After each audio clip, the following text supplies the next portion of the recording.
when you swap using a DEX aggregator, you're having multiple hops within a single transaction, so you can swap across multiple pools. Kaspa will soon have its own DEX aggregator, similar to 1inch. SeaSwap. 1inch is a known DeFi aggregator on Ethereum that has already surpassed $500 billion in trades. In this episode, Ankit sat down with SeaSwap team to discuss their technology and team's background. SeaSwap simplifies trading by scanning multiple decentralized exchanges to find the best prices and the lowest fees for token swaps. DEXs are benefiting from it because you're using their pool. It's SeaSwap routing the best possible way for the user. So here we can see a Zealous pool, here we can see a Kaspacom pool, and another Kaspacom pool. So there are 4 hops to make this swap, essentially. Where do you see Kaspa in 2 years' time? Supported by Kaspacom, the leading Kaspa DeFi with DEX and lending. Igra Labs, atomic programmability on a Kaspa block DAG. Kaspa Finance, the first V3 DeFi protocol on Kaspa. Today, I'm here with SeaSwap team, Kaspa's first DEX aggregator. Welcome, Dor. Welcome, Andrey. Hello, Happy everyone. To be here.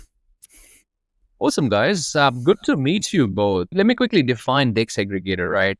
To put it simply, it's a Skyscanner for DeFi, right? It scans and aggregates liquidity from multiple decentralized exchanges to find the best execution for the user. Is this the right way to define it? Yes, sort of. It's 90% correct. We do scan multiple decentralized exchanges to find you the best route, but one of the benefits of a DEX aggregator is it gives you a route that you cannot get by yourself. Because when you swap using a DEX aggregator, you're having multiple hops within a single transaction. So you can swap across multiple pools in one transaction. And that way, you're getting access to better rates than, for example, by using a singular DEX. Right. So I guess the timing is perfect, right? Because now Kaspa is going to have, 3 DEXs, right? With the Zealous, Kaspacom, and Kaspa Finance coming. So it's a perfect time, I guess, for you guys to be building on top of these 3 DEXs. Yeah? Yeah. Also KSPR Bot. There are going to be 4 DEXs that we are integrating for now. That's true. Yeah. I haven't actually looked at KSPR actually. That's going to be specific to the Telegram, right? From my understanding, they're building a DApp. I'm not sure if it's going to be Telegram or not based. I'm not going to speak for their team, but we are in touch with them and working on integrating them as well. Right. Okay. All right. So I wasn't aware of them. So that's 4 DEXs that are coming on Kaspa. That's amazing. So the obvious next question, guys, is why would a user care about SeaSwap? What's in for them? I get that I'm getting a better execution. What does that mean in terms of for a user? So let's say I want to swap my Kaspa to, for example, NACHO. I can go to one of the DEXs and swap directly from Kas to NACHO and get, let's say, 100 NACHO. If I use SeaSwap scans all the DEXs and finds you the optimal routing. For example, there is a possibility that the optimal routing will be to swap Kas to Kaspacom's token on Kaspacom DEX, and then swap the Kaspacom DEX to the NACHO on Zealous. And that way you will get 101 NACHO tokens instead of 100. And that way you're getting 1% extra token because our algorithm was able to find you this more optimal routing. Yeah, because we're aggregating the pool from all the DEXs around. Right. Can you define how much better is better? Yeah, so currently we're not live on mainnet, so we don't have real numbers, but other aggregators on different ecosystems are able to improve transaction rates between 0.8% up to 3% on higher slippage assets. So if like a token has more slippage, in one DEX and he's integrated in more DEXs, there is a possibility that we will get you a better rate. Okay, just quickly going through the numbers. So it says 0.8 to 3% more efficient going through SeaSwap compared to going directly to a DEX, right? Yes, this is theoretical. Currently, the numbers also are not correct. If you will test it yourself on our platform and compare it to other DEXs, the rates are not going to be like on the mainnet because there is different amount of liquidity going to be between the testnet and the mainnet. But we are comparing ourselves to Jupiter, to 1inch, to SeaSwap, to aggregators on other ecosystems, and these are the range of improvement that they are able to get to their users. I see. Yeah, I guess end of the day, it really comes down to how efficient SeaSwap is, right? What type of savings the user is making, right? And in this example, just to make it more concrete, if I were to spend $10,000 or if I were to swap $10,000 worth of swaps, I can save up to $300, which is 3%, going through SeaSwap compared to going directly to a DEX. Yes, exactly. And also the DEXs are benefiting from it because you're using their pool. It's not like SeaSwap is taking, I would say, some of the volume from the DEXs. It's SeaSwap routing the best possible way for the user, or a better way. I wouldn't say best possible because you cannot guarantee that your rates are always going to be the best, but there are better from a singular DEX. Yeah.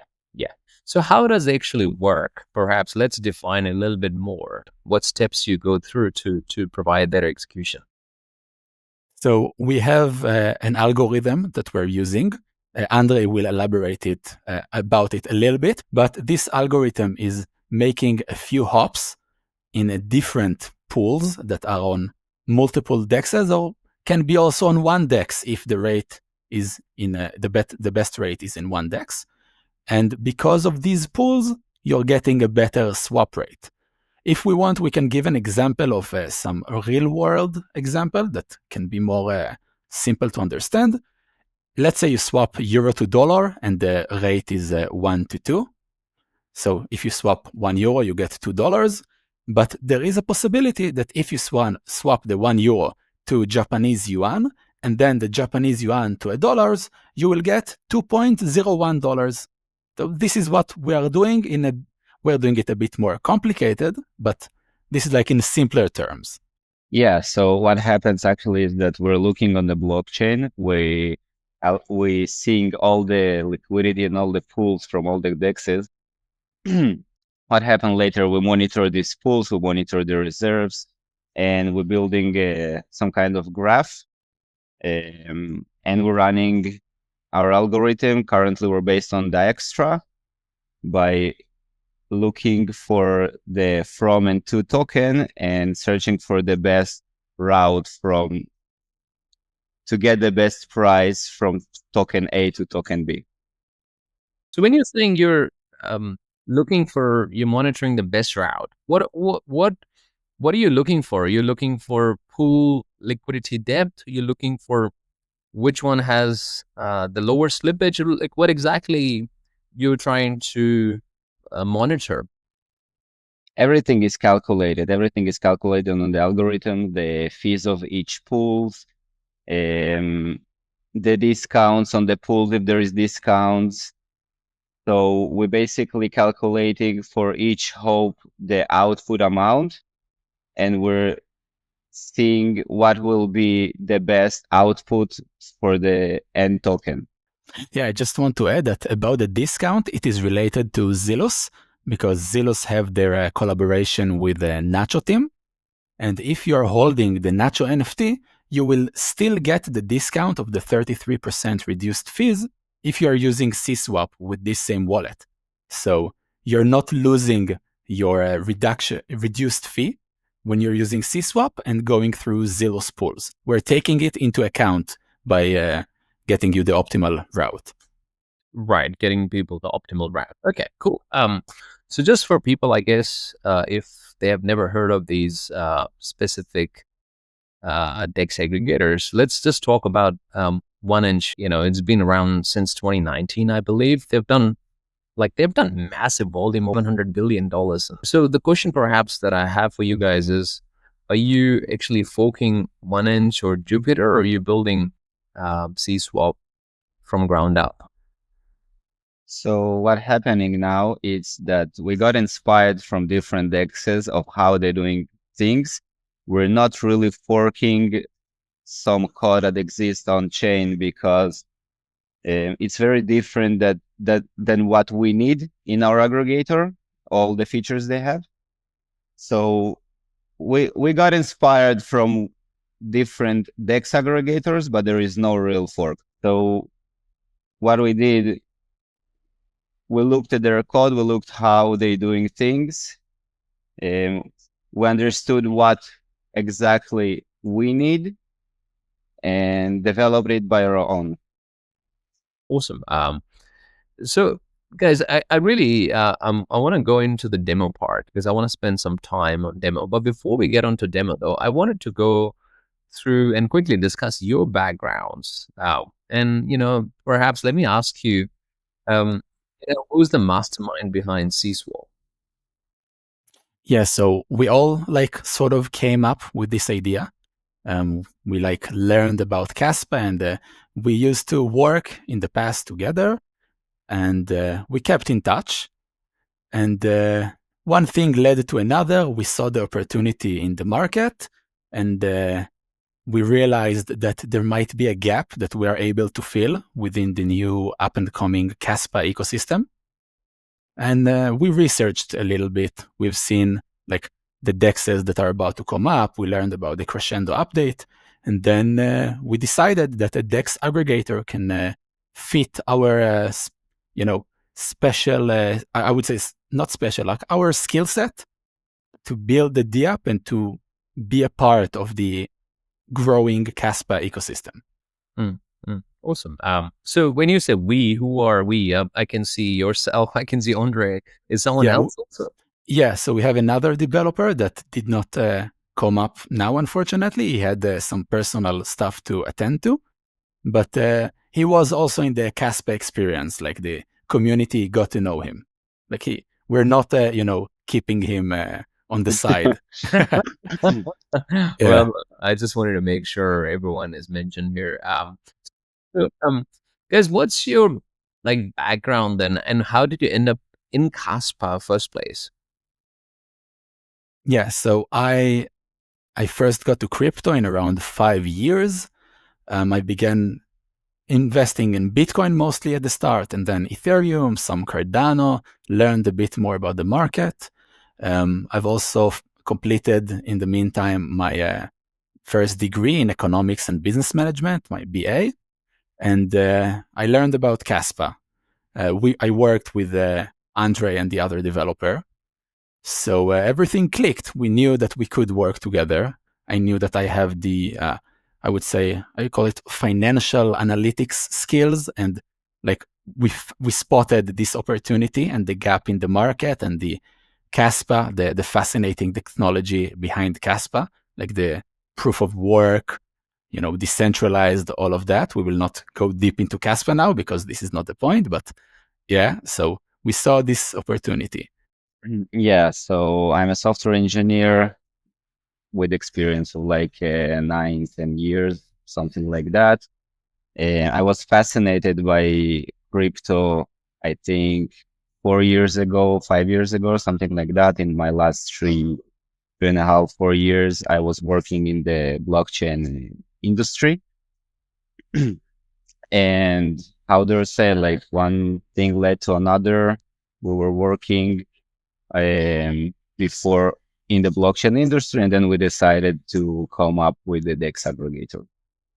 I got the knowledge about Kaspa from Dor. He's the mastermind behind the Kaspa. I was working with other blockchains before. I see. So Dor got you in on Kaspa. So Dor, then the obvious question is, how did you discover Kaspa? Yeah, so I have a friend from high school that told me you have to invest in this cryptocurrency. They solved the trilemma, all of that. And I was, skeptical because I thought it was just a buzzword that people say because many projects in the past did say it just to sound sophisticated. And then I learned a bit about the protocol. I don't have a lot of technical background, so I asked a lot of smart people what they say and what they think about Kaspa.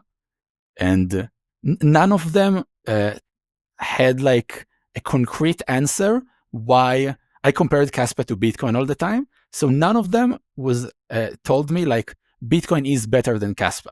All of them told me maybe they're on the same level. Most of them told me technological wise, Kaspa is better, but because it is so young, they cannot like guarantee its future.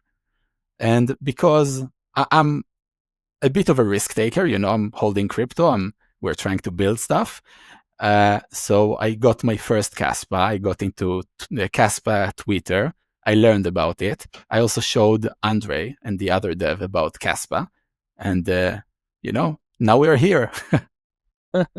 Oh, that's beautiful. Who are these smart people that you spoke to? Maybe we all need to talk to them. Yeah, so actually, yeah, I don't know if they want to be disclosed, but some, of course, like I read some of Michael's comment on X and Shai's comments. And I also talked with one of them, their colleagues in Israel. And yeah, that's mostly it. Like Awesome. the three of them. Yeah. Awesome. I hope to also speak to Jonathan in the future, but this is like a big wish, I will say. Awesome. Great, guys. Thank you for sharing with us your background and your Kaspa journey. So let me ask you this question. For a DEX aggregator to work, you need to have a lot of DEXs, right? Ethereum has over 100 DEXs, right? Versus Kaspa, we only have 4 DEXs, which we talked about. What is the right mix of DEXs you need to have a DEX aggregator? So for us, like the more DEXs, the merrier, because if there are more DEXs and there are more pools, we have more pools to scan and we can find like a better rate. But if you have like above 2 DEXs, the aggregator is going to work. Okay. Also, aggregator can work with one DEX. Like if, for example, in the same DEX, you will need to make multiple hops to get better rate. Some DEXs are not doing it as efficiently as we're doing it because they're a DEX, they're not an aggregator. But the sweet spot is above 2 or 3 DEXs. If you have less number of DEXs, do you still get the same efficiency as you would if you have 100 DEXs? So I will say something, and Andrey, correct me if I'm not accurate on all of it, but we can save more the more pools there are and the less deep the liquidity is in each pool. Because if the liquidity is less deep, the slippage is higher, and then when a DEX aggregator is finding you a better path, it is able to save you a bit more. But Andrey, can you... No, that's okay. That's okay. That's bringing the main idea. Okay, awesome. All right, guys, why don't we jump on the demo then in that case? Okay, I will share my screen.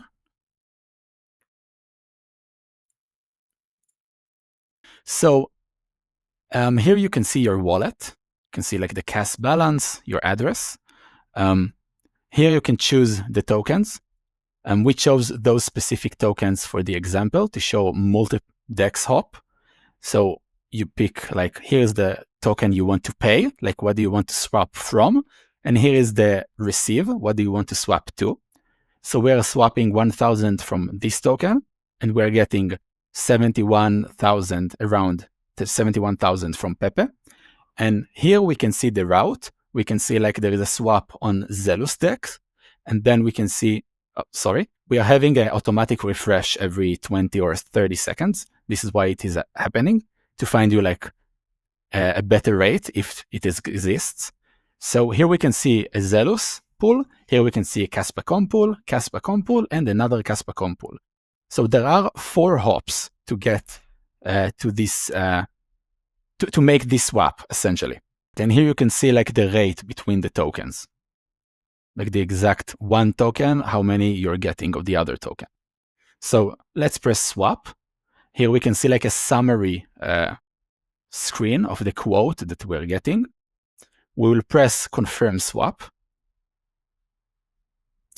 And I'm not sure if you're seeing the pop-up of MetaMask, but there is a pop-up of MetaMask that asks me to approve the transaction. So I'm pressing it. No, we don't see that, but yeah, that's fine. Yeah. Okay. Yeah, sorry, because I'm sharing the window. And here the swap occurs. We can press here to see the swap in the Kasplex Explorer. You don't see the Kasplex Explorer. Oh, you don't see the Explorer? So I'll just share the other screen. Just a second. Now you can see the Explorer, right? Okay, great. I will zoom in a little bit. So here you can see the transaction hash of the transaction. It's the same one we had before. If we scroll down, we see all the hops that were happened. Swap from the first token to WCAS, from WCAS to another WCAS. One of them is Zealous's and one of them is Kaspacom's. From WCAS to Kaspacom token, and from Kaspacom token to Pepe. And if we want to see, for example, one of the pools, let's take this pool on Zealous, and we will paste it in the liquidity page of the Zealous app. Paste it here, and we can see one of the pools that we don't see it. We don't see it. We see only the Explorer. I'm sorry. I will share the other screen. Thank you for mentioning, Andrey. There's an option where you can click the window instead of a tab. Oh, great. Thank you for mentioning it. Okay. Yeah, I'm so sorry. Okay. Here was the first transaction that we made. We can see the hash here. We can compare the hash and to see it's the same one, like the beginning and the end of it. Here we can see all the hops that happened. We will take the pool from here, go to Zealous, paste the pool, and we can see this specific pool that we used to swap between the tokens. I see. So can I ask then, I mean, it's very cool to see the hops that you guys done, and obviously that it's reflecting as it should on the Explorer, layer 2 Explorer. So it seems very similar to, the 1inch's Pathfinder algorithm, right? They do the same thing, but perhaps the question is, are you doing, in this example, you're doing 1,000 of WBLF token, right? So you're doing all in one batch, or you're splitting that 1,000 to smaller chunks? No, currently in this version of our DEX aggregator, we're putting everything. We're not splitting the prices. You are not splitting the order. The order, yeah. Yeah. Okay. Yeah, there is a couple of algorithms, but we decided for now going with this version. There is a possibility in the future, of course, that we will add something similar to that also. So now the user got, in this case, Pepe, which was 71,284 Pepe. That specific example that you showed us. I'm trying to see, how do I compare this? So for this specific pair, I will elaborate it a bit. This specific pair, you cannot make the swap not on Zealous and not on Kaspacom, because this is like a pair that there is no pool of a Pepe to the WBLF token. This is why we chose this example. But if you want, we can also show an example of a more standard token that you can swap and compare the rates. Can we look at it? Just a standard token, yeah. Yes. I'll just share a screen. Share the window this time. Okay. Do you see it? So let's, for example, swap from CAS to tZEAL. Okay? Like the most popular token on Zealous, I believe. If you swap 30 here, you are getting 26,305. Let's go to Zealous now. First, connect my wallet. Toby, I'm keen to see what it shows. No pressure. Yeah. to tZEAL. Let's make sure it's the same tZEAL by comparing the contract address. We can see it's the same.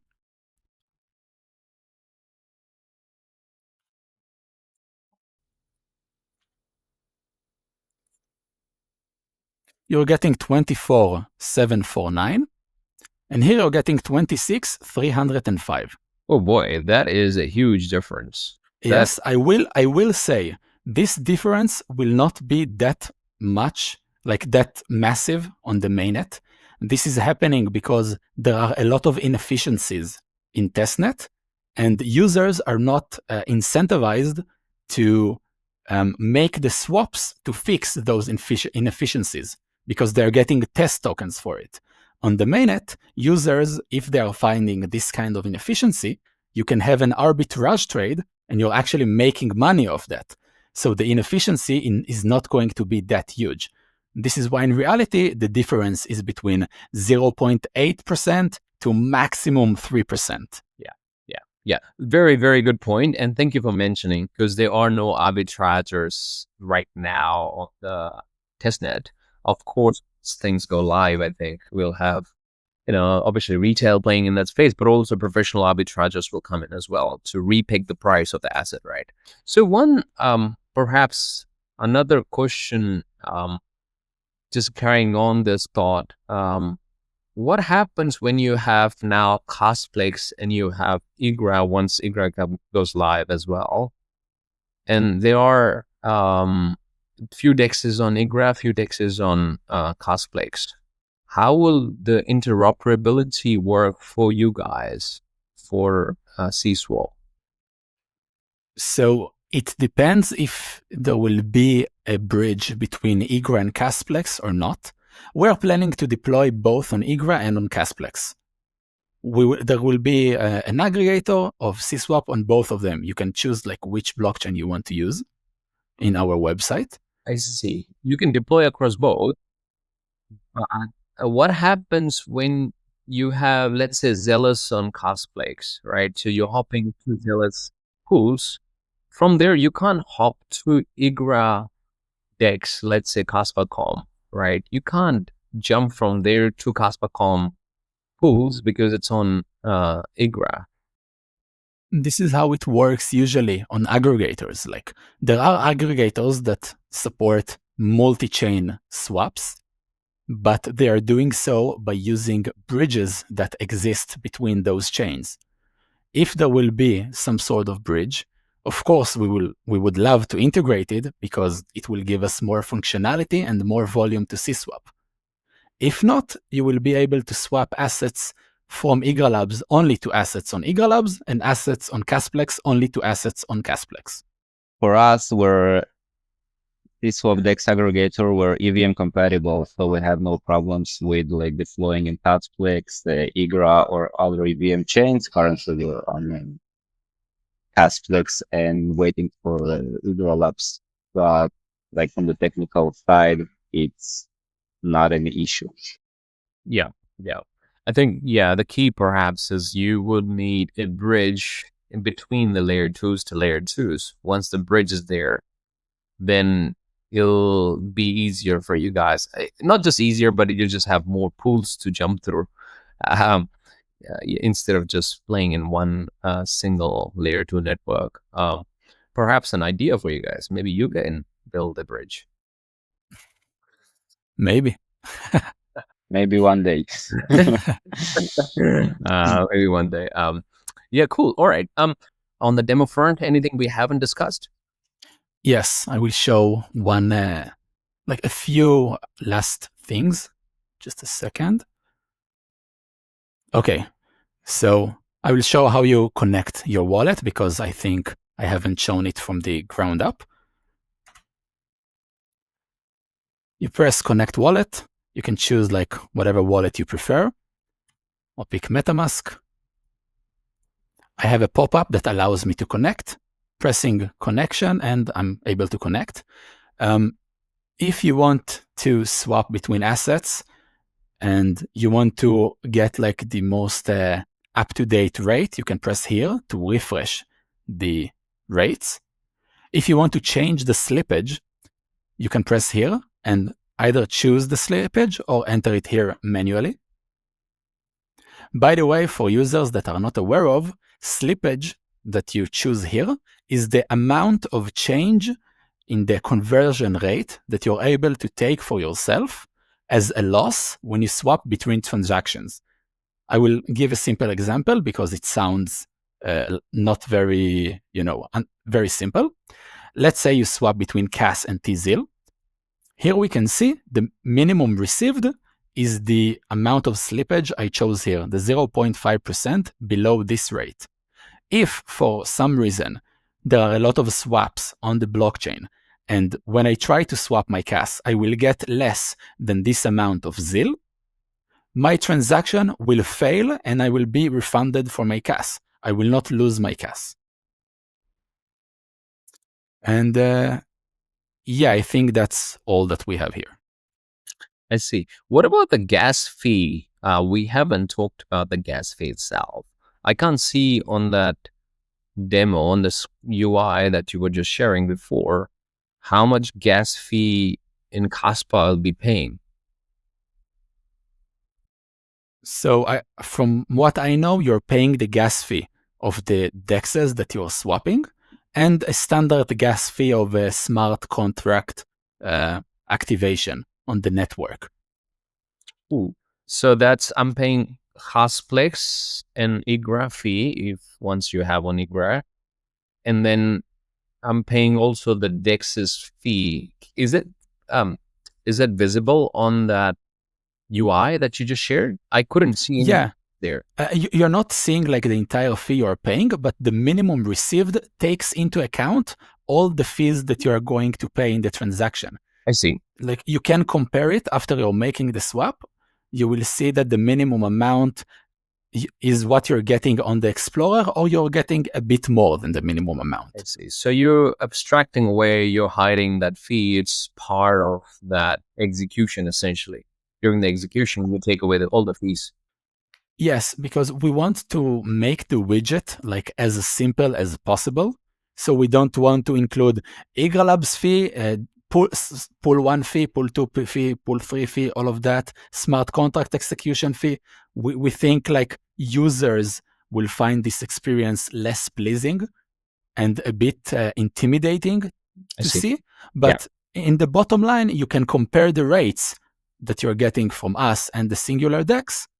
And you can see that we are improving the conversion rate. And this is what matters in the end.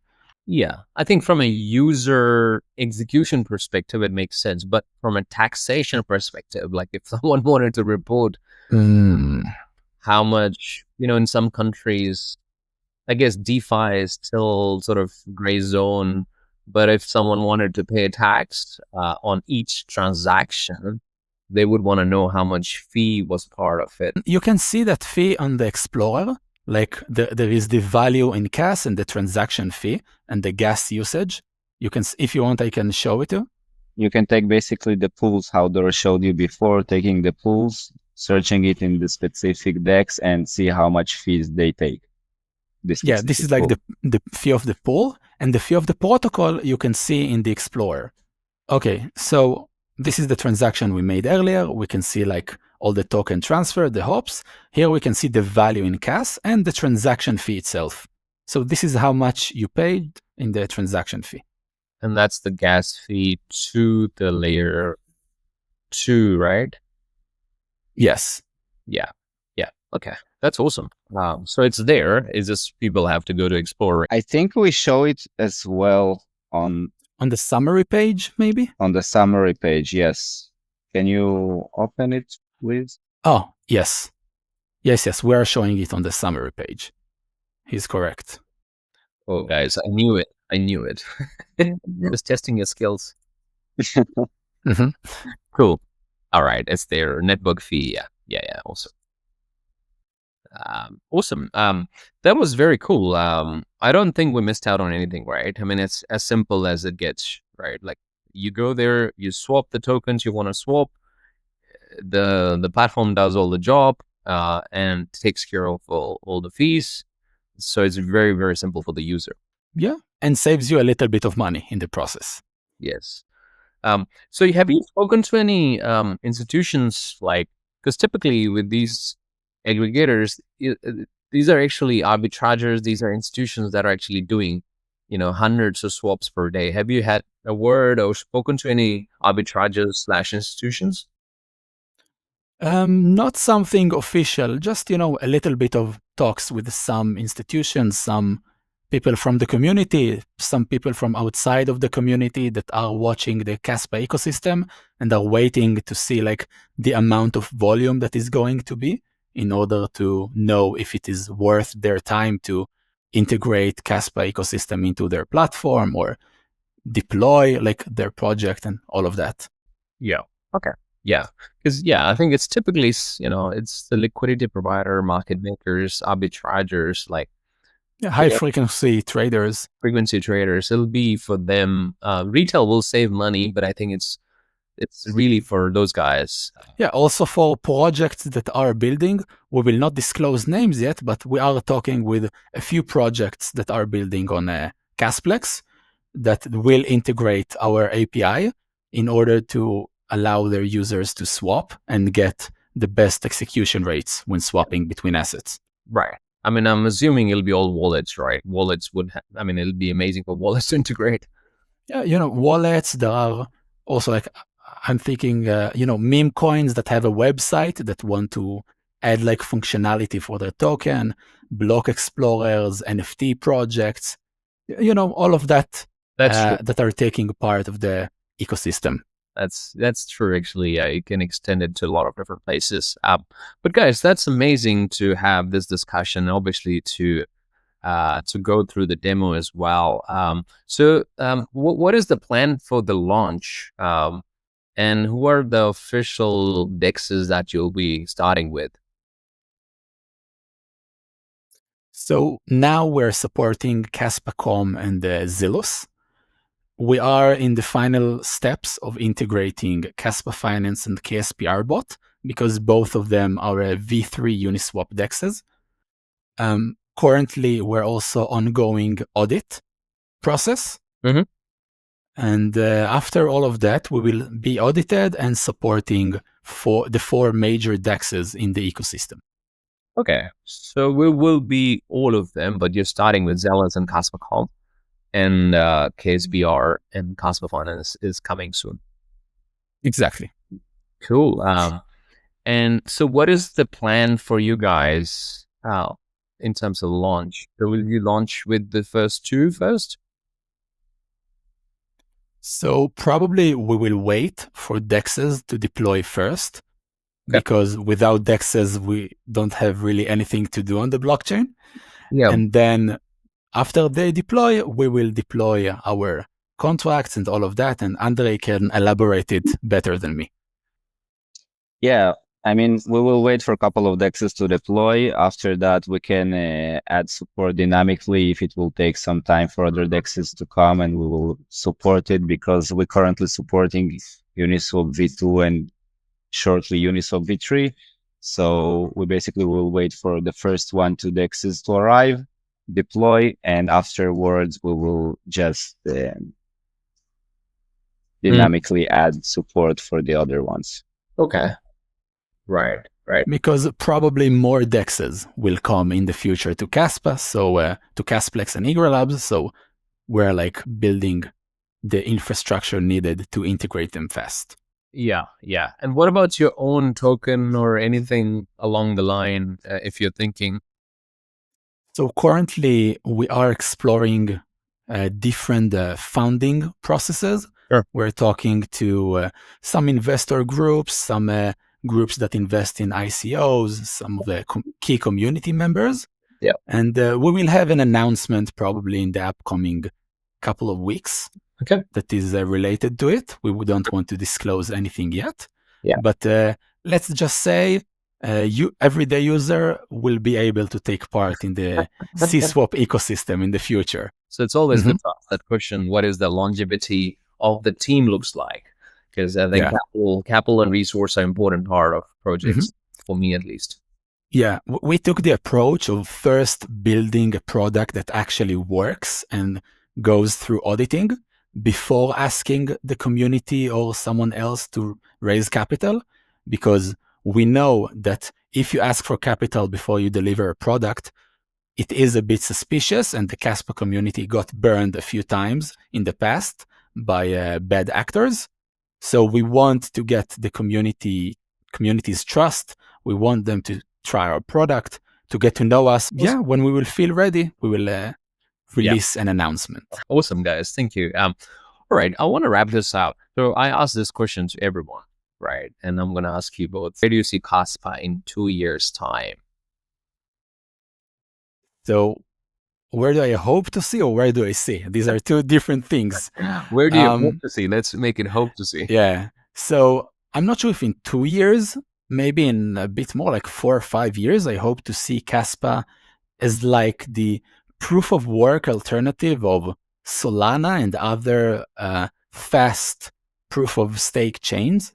I'm a big believer in proof of work. I think this is like how it should be. I'm not into proof of stake chains. And because of Kaspa's speed, the team, like the amazing R&D work they're doing, we just need to work as a community on the marketing of Kaspa and like spreading the word to other chains and new users. And that way, I do not see a future where Kaspa does not succeed. You know, like the tech is here, the smart people are here. We just need to spread the word. And this is why we're building here, because we want to build the foundations of one of the biggest upcoming blockchains, as I view it.